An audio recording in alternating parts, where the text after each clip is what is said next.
Panoorin nyo naman si Daga kung paano siya mahuhuli ng aking mouse trap na nabili dito sa Shopee, mga mi.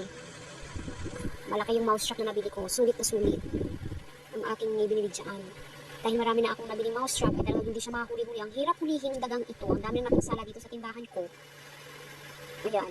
Lalagay ko yung link me sa video. Pwede kayong bumili dyan sa shop na i-link ko dito sa video na to. Legit me, legit.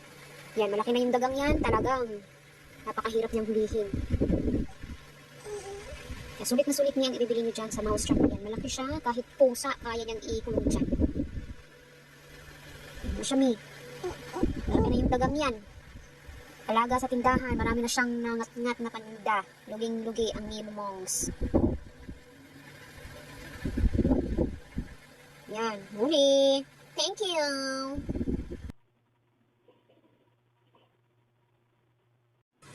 Panoorin nyo naman si Daga kung paano siya mahuhuli ng aking mouse trap na nabili dito sa Shopee, mga mi. Malaki yung mouse trap na nabili ko. Sulit na sulit ang aking binili dyan. Dahil marami na akong nabiling mouse trap, ay talagang hindi siya makahuli-huli. Ang hirap hulihin ng dagang ito. Ang dami na napinsala dito sa tindahan ko. Ayan. Lalagay ko yung link me sa video. Pwede kayong bumili dyan sa shop na i-link ko dito sa video na to. Legit me, legit. Yan, malaki na yung dagang yan. Talagang napakahirap niyang hulihin. Kaya sulit na sulit niya ang ibibili niyo dyan sa mouse trap yan. Malaki siya, kahit pusa, kaya niyang ikulong dyan. Masyami. Malaki na yung dagang yan. Alaga sa tindahan, marami na siyang nangat-ngat na paninda. Luging-lugi ang Nemo Mongs.